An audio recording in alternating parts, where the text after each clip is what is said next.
Hello friends, मेरा नाम शौर्य साहनी है और मैं आज आप सभी को एक कहानी सुनाना चाहता हूँ। तो इस कहानी में एक समय की बात है कि दो दोस्त हुआ करते थे। दोनों बहुत अच्छे दोस्त थे। एक एक दोस्त बहुत ही ज़्यादा गरीब था और एक लड़का बहुत अमीर था। और जो लड़का था उसके माँ बाप का सपना था कि मेरा बेटा आगे चल के भविष्य में एक आईएएस ऑफिसर बने।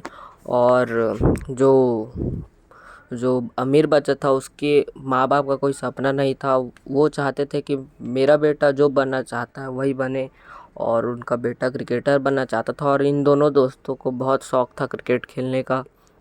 दोनों एक साथ खेलते थे, लेकिन इन दोनों में एक फ़र्क था कि जो गरीब बच्चा था वो पढ़ाई में बहुत ज़्यादा होशियार था, और जो अमीर लड़का था वो एक एवरेज स्टूडेंट था।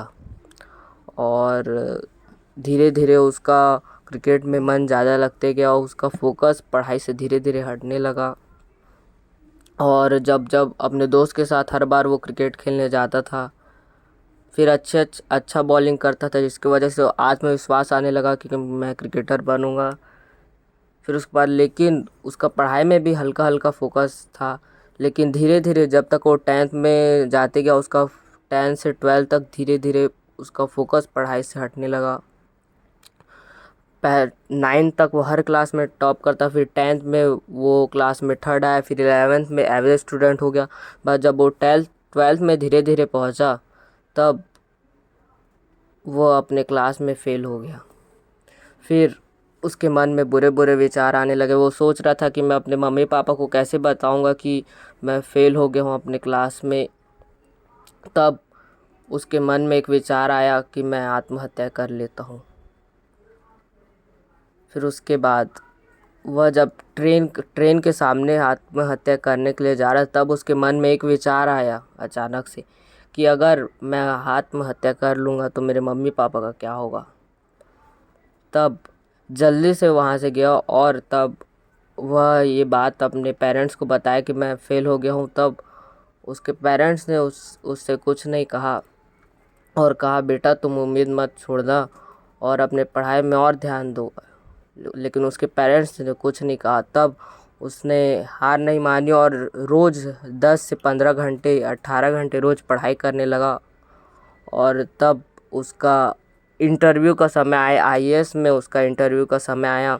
और तब उससे क्वेश्चन पूछा गया कि ये आपका कौन सा अटैम्प्ट है। तब उसने कहा, ये मैम ये मेरा पहला अटैम्प्ट है, तो अगर सिलेक्शन नहीं होगा तो क्या करोगे। सब वहाँ की जो इंटरव्यू लेने वाली जो वुमेन थी उन्होंने कहा, तब उन्होंने कहा हार नहीं मानूंगा। और फिर उसके बाद कई सारे क्वेश्चन के उसने जवाब दिए, कुछ हद तक सही थे और उसका सिलेक्शन नहीं हो पाया। लेकिन उसने हार नहीं मानी, उसने फिर से ट्राई किया और इस बार उसका आईएएस में सिलेक्शन हो गया और वो एक आईएएस ऑफिसर बन गया। इस कहानी से हमें यह शिक्षा मिलती है कि हम अगर किसी भी चीज़ में अगर हम फेल होते हैं तो हमें हार नहीं माननी चाहिए, फिर से उस चीज़ के लिए प्रयास करना चाहिए। कहानी से हमें एक और शिक्षा मिलती है कि focus and believe is the biggest key of treasure and success. Thank you.